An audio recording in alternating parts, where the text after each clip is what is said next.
And we are live. It's Dr. J here in the house. Happy Friday. What's going on? Any questions? Feel free and let me know. We got a phenomenal Q&A going on right now. So what's up? Off the bat, a couple of health stories that came into my queue here over the week I wanted to highlight. Sorry, some newer cancer therapies that are out that had amazing cure rates. I wanted to highlight one. There was one really cool article, I think it was the New York Post, where this one woman had incurable cancer. They find what kind of cancer they have, and they find out what kind of immune cells the cancer is going to attack the cancer the best. And they were able to find these immune cells, kind of pull some out in the blood, and they were able to multiply them and grow them and then inject these immune cells back into this person. And then the immune cells help kill the cancer. I think that's phenomenal because number one, you're kind of using what's already there in the body, and then you're just kind of enhancing it and targeting it, and it's non-toxic. I like that. The biggest issue is you're not really addressing the root cause of why the cancer happened to begin with. If the person's stressed, if they're eating like crap, if they have poor diet, if they have a lot of toxicity exposure, pesticides, chemicals, Roundup, who knows, heavy metals, you're not getting to the root cause, right? Because those immune cells obviously got weaker and decreased function over time, right? So just causing something to multiply and then injecting it back in is probably a short-term solution and is not fixing the root cause. So I do commend it because I think it's a great non-toxic way to support someone's health and to treat something from a palliative non-toxic way, where chemo tends to be really toxic and people, they may knock out the cancer, but they don't survive the chemo afterwards, right? This is a great non-toxic way to do it. So I do like that, but we have to make sure we also get to the root cause. All right, any questions? Feel free, chime in, guys. I don't see anything popping up on my screen yet. What is happening? What is good? A couple things I want to highlight here off the bat. How many patients have issues with histamine? I see histamine all the time with certain patients. A lot of people they get myopically focused on histamine, like histamine is an issue in and unto itself. I find the more patients have gut inflammation and gut issues, the more histamine becomes an issue, right? The more inflamed your gut becomes and the less ability your body has to regulate and be able to moderate inflammation, i.e. via adrenals, i.e. via detoxification pathways, i.e. via antioxidant nutrients, right? i.e. via the immune system. The more those things become weakened and stressed out, I find that you don't have the ability to process these things as well, and then they become an issue. So a lot of people get myopically focused on the histamine as the problem. It's more of a symptom, right? It's more of an effect, not the cause. Now, some people may notice that cutting out histamines helps, which is great, right? We don't want to add fuel to the fire. So if cutting out the histamine makes a big difference, that's great. We want to cut those things out. But it may not be the root issue. We may have to get the underlying inflammation in the gut better. We may have to knock out the microbes or the infections to knock it down. I did a really good podcast a year or so ago with Yasmina Yakhelinstan, the low histamine chef, and she talked about this, where really you got to get to the underlying inflammation. Imagine you have this inflammation bucket in your gut, in your immune system, and the more that bucket gets filled up, the more it overflows. That's where you're going to have the symptoms from, is this overflowing. And that histamine can be that one thing that kind of goes over the top and stresses it out. Make sense? All right, any questions, feel free and let me know. Do you guys see the chat there? Are you able to see it all? Let me know if you guys see it. Perfect. Okay, what else, guys? What else is on your mind? Let me know.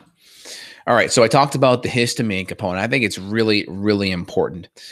Number two, I think, is just being able to break down and digest your food. So many people, they just can't digest and break down their food. So then what happens is they eventually develop food allergens to the food they're eating because they just can't break it down.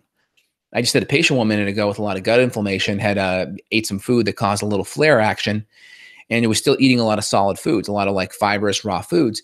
And my analogy for that is, hey, that's the equivalent of getting a massage after you get a sunburn. Normally those things shouldn't be an issue, right? Not a problem, but when there's inflammation and stress going on, it may be too much for your body. And you may not be able to handle that massage after you get a sunburn, or you may not be able to handle that more raw, organic roughage after your gut gets inflamed. So we may have to make special modifications in your diet. So of course, making sure we can digest and break the food down with enzymes and acids, making sure we chew the food down, and then making sure we, it's not going to be too rough, that we don't have to use cooking methods like crock pot or just sauteing things better, cooking wise, to make sure it's broken down.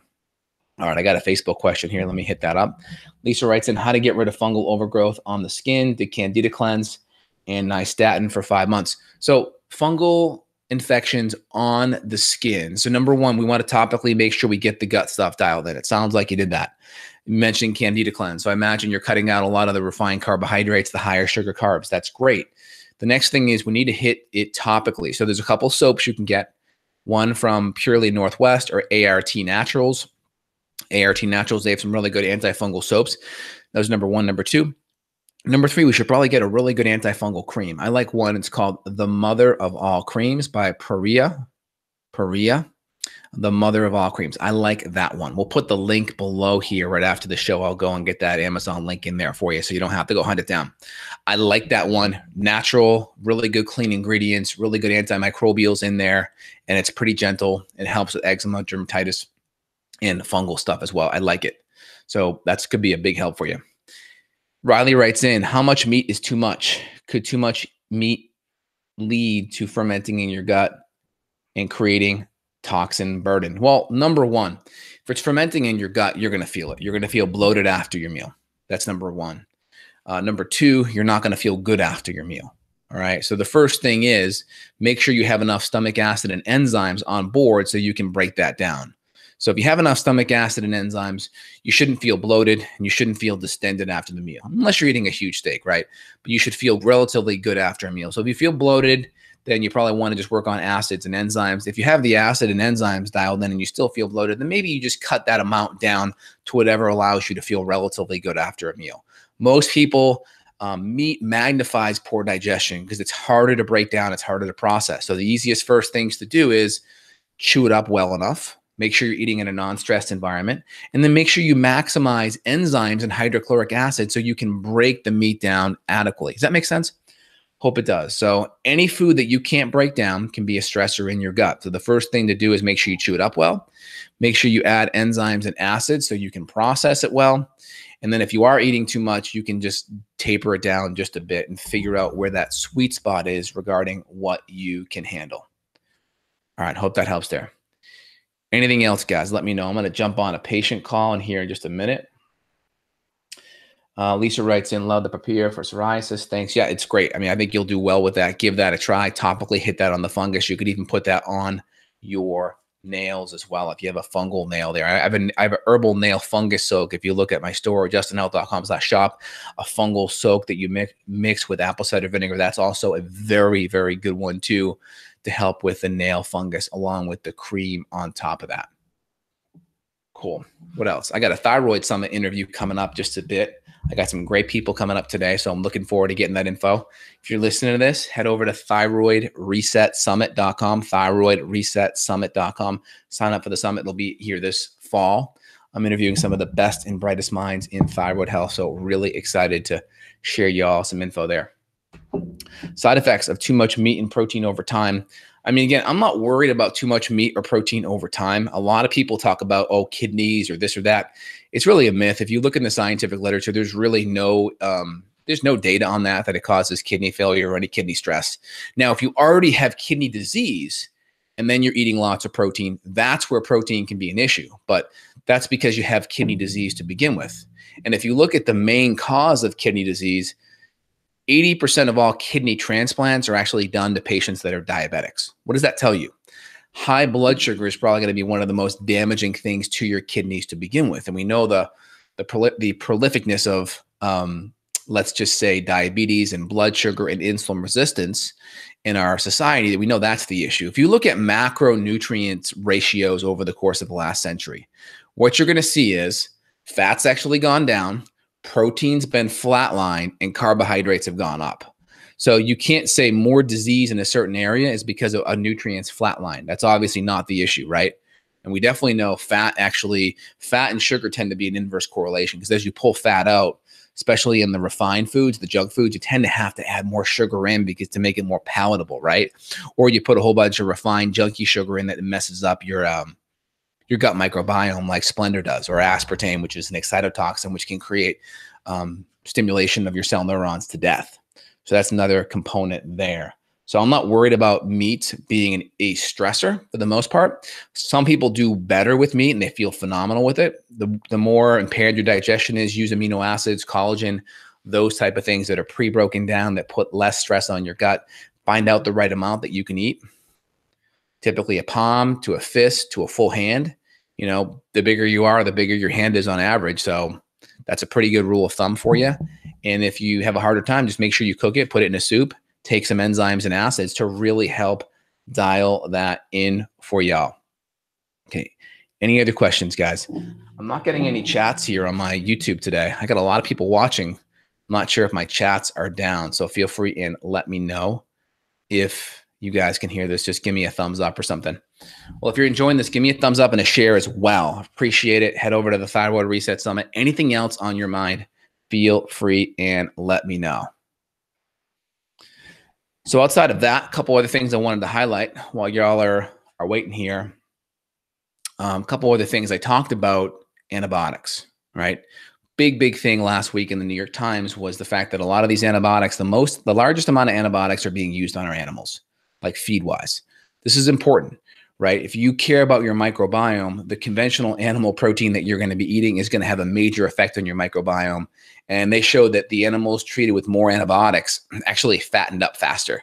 So it's almost like a lot of the farmers, the conventional farmers, have an incentive to use antibiotics because it makes the animals fatter faster.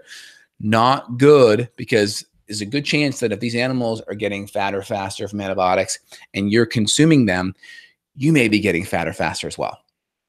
Let's see here. A couple of questions. Max amount of HCl per meal. 6 capsules, still don't feel anything. That's fine. So 6 it is. I would just keep it at 6. If you're not feeling any difference at 6, I would just try going down to 2 to 3 if you're not noticing any difference. But you got to substitute feeling from also how do your stools look. Do you see a lot of undigested food particles in your food at 2 or 3 caps of HCl, but at 5 or 6, it looks better? I don't want to go too high in the HCl because I also don't want to create an ulcer, right? So we got to be careful with that. So maxing out HCl, I think, is important. That really helps for the breakdown of proteins and fats. I think that's really important. And also, it's going to help maximize the absorption of a lot of these nutrients. Holly writes in, what's the best way to support the liver for someone who is diagnosed with a fatty liver, but has been following a paleo template for 2 years, ALT, SGPT high, but AST levels normal? Well, number one, I would just first start off, if you're already paleo, just work on subbing out the carbohydrates. I'd really work on cutting out and only doing the vegetables for the next month or two and retest those enzymes. Also, make sure you aren't doing a lot of exercise within 2 days before the test, because some of those enzymes can go up with more intense exercise. So I would really make sure the exercise is toned down before you do the test. I'd also make sure that you are cutting out the carbs a bit. And of course, we can always add in some liver tonifying herbs, like in my Liver Supreme, which is like the milk thistle, which is very tonifying and supporting for the liver. Sub out those carbs. Non-alcoholic steatotic hepatitis NASH, or the fatty liver, is going to be primarily driven from fructose. Make sure your fructose is below 12 grams per day. That's a suggestion by Dr. Richard Johnson out of the University of Colorado. He's a nephrologist. So keep an eye on that. And then last question here by Riley. What's your take on the Array 5? Is it necessary? The Array 5 is a panel by Cyrex that looks at like autoimmune tissue. It'll look at gangliosides. It'll look at myelin. It'll look at TPO. It'll look at beta cells of the pancreas. I think it's helpful if you're kind of coming into this with a lot of autoimmunity and you just want to get an assessment of kind of where you're at with these various tissues. The problem is that it's not going to tell me anything to do action-wise. So my focus is always allocating resources to tests that tell us what to do and help guide treatment versus tests that just kind of tell us what's happening in the background. So again, that's more of the effect, not the cause. We want to put focus on the cause. So if we have a leaky gut and gastrointestinal permeability and infections, that's going to drive all of this other immune stuff downstream. So we focus on the 6 R's, removing the foods, replacing enzymes and acids, repairing the gut lining and hormones, removing the infections, re-inoculating or repopulating probiotics and then retesting. We work on the adrenals, we work on the hormones, we work on the digestion, we work on the diet and lifestyle stress, because that's what's driving all of the downstream gastrointestinal permeability that's causing these immune issues. And a lot of people that have these antibodies, well, a lot of it, there's going to be a genetic predisposition to what antibodies you typically are going to have. So if your parents had thyroid issues, good chance that you'll have thyroid antibodies too. The question is, let's get to the cause of why those are there. And that's going to make a huge difference. All right, I got to run to a patient call and then another interview. You guys have a phenomenal weekend. Take care.